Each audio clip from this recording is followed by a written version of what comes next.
Hello అండి. Welcome to my channel Padmini cook book. ఇవాళ నేను వింటర్ స్పెషల్ గాజర్ హల్వా చూపిస్తున్నానండి. అదే క్యారెట్ హల్వా.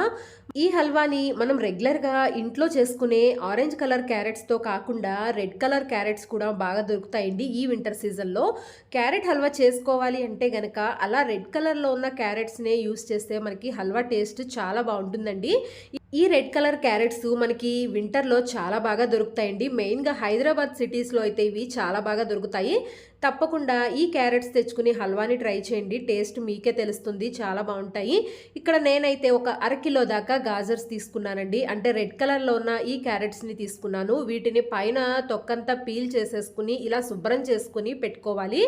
ఇప్పుడు ఈ క్యారెట్స్‌ని మీరు కావాలంటే కుక్కర్‌లో వేసి ఉడికించుకోవచ్చు. లేదంటే ఇలా తురుముకోవచ్చు కూడా. నేనైతే ఈ క్యారెట్స్ మొత్తాన్ని తురుముకొని పక్కన పెట్టుకున్నానండి. ఇప్పుడు హల్వా తయారు చేసుకోవడం కోసం స్టవ్ వెలిగించి ఇలా ఒక మందపాటి ప్యాన్‌ని పెట్టుకోవాలి. అందులోనే ఒక టేబుల్ స్పూన్ దాకా నెయ్యిని వేసుకోవాలండి.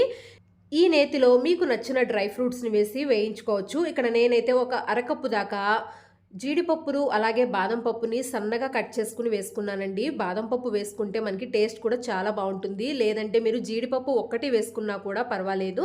ఇప్పుడు వీటిని లో ఫ్లేమ్‌లో మంచి కలర్ వచ్చే వరకు ఈ జీడిపప్పుని, బాదం పప్పుని వేయించుకోవాలి. ఈ నేతిలో మనకి ఈ 2 బాగా వేగిపోయిన తర్వాత వీటిని ఒక బౌల్‌లోకి తీసేసుకుని పక్కన పెట్టుకోవచ్చు. మీకు కావాలంటే నేతిలో వేయించకపోయినా డైరెక్ట్‌గా కూడా పచ్చివి కూడా వేసుకోవచ్చండి హల్వాలో. ఇప్పుడు అదే నేతిలో క్యారెట్ తురుమును వేసుకోవాలి. మీ దగ్గర ఈ రెడ్ క్యారెట్స్ కనుక లేకపోతే నార్మల్‌గా ఉండే మనకి ఇంట్లో యూజ్ చేసుకునే క్యారెట్స్‌ని కూడా తురుముకొని వేసుకోవచ్చండి.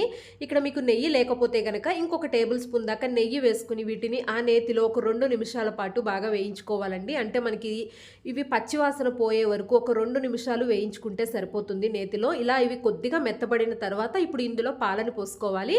ఇక్కడ నేనైతే 1-2 కప్పుల దాకా ఫుల్ క్రీమ్ మిల్క్ తీసుకున్నానండి. ఈ హల్వా రెసిపీలో మనకి మామూలు పాల కన్నా కూడా ఇలా క్రీమ్ పాలైతే గనక టేస్ట్ చాలా బావుంటుంది. చిక్కగా ఉంటాయి కాబట్టి మనకి హల్వా టేస్ట్ అనేది కమ్మగా చాలా బావుంటుందండి. అంటే ఇంతే పాలు పోసుకోవాలి అలా ఏం లేదండి. ఇక్కడ నేను చూపించిన విధంగా క్యారెట్స్ మనకి మునిగే వరకు పాలు పోసుకోవాలి. ఇక్కడ తీసుకున్న క్యారెట్ తురుము మొత్తం మనం వేసుకున్న పాలల్లో బాగా ఉడికిపోవాలండి. కాబట్టి పాలు మరీ ఎక్కువగా అవసరం లేదు. ఇలా కొద్దిగా పాలు మనకి క్యారెట్ తురుము మునిగితే సరిపోతుందండి. ఇప్పుడు పాలు మొత్తం ఇలా పోసేసుకుని మిక్స్ చేసుకున్న తర్వాత దీన్ని లో ఫ్లేమ్‌లో పెట్టుకుని ఒక 10 నిమిషాల పాటు బాగా ఉడికించుకోవాలండి. మధ్య మధ్యలో ఇలా మిక్స్ చేసుకుంటూ ఉండాలి. పాలనేవి మనకి ఉడికిపోయి బాగా క్యారెట్ హల్వా అనేది దగ్గర పడుతూ ఉంటుంది. ఇక్కడ మనకి క్యారెట్ తురుము మొత్తం పాలల్లో బాగా ఉడికిపోయిందండి. ఇప్పుడు ఇందులోనే పంచదారని యాడ్ చేసుకోవాలి. ఇక్కడ నేనైతే 1 కప్పు దాకా పంచదారని తీసుకుంటున్నానండి. 1 కప్పు పంచదార కరెక్ట్‌గా సరిపోతుందండి. మీకు స్వీట్ ఎక్కడ బాగా ఎక్కువ ఉండదు, తక్కువ ఉండదు. కరెక్ట్‌గా సరిపోతుంది. మీకు ఇంతకు మించి స్వీటు తినగలము అనుకునే వాళ్ళైతే ఇంకొక పావు కప్ అయినా యాడ్ చేసుకోవచ్చు పర్వాలేదు. తర్వాత ఇందులో ఒక అర టీ స్పూన్ దాకా యాలకుల పొడి కూడా వేసుకుని ఒకసారి మొత్తం బాగా మిక్స్ చేసుకోవాలి. మనం వేసుకున్న పంచదార మొత్తం ఇలా మెల్లిగా కరిగి ఇంకొద్దిగా పలచబడుతుందండి.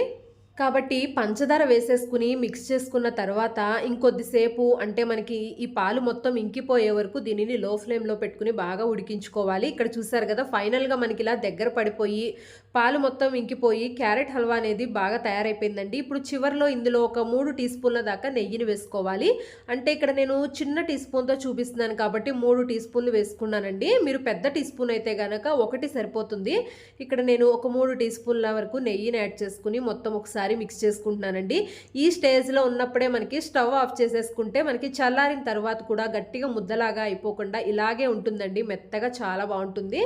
ఇప్పుడు చివర్లో మనం ముందుగా వేయించి పెట్టుకున్న బాదం పప్పు, జీడిపప్పు ముక్కల్ని కూడా వేసుకుని ఒకసారి మిక్స్ చేసేసుకుని స్టవ్ ఆఫ్ చేసుకోవడమేనండి. మనకి చాలా టేస్టీగా గాజర్ హల్వా రెడీ అయిపోయినట్టే. మనకి నార్మల్ క్యారెట్స్‌తో కన్నా కూడా ఈ హల్వా రెడ్ క్యారెట్స్‌తో అయితే చాలా బావుంటుందండి టేస్ట్ అయితే.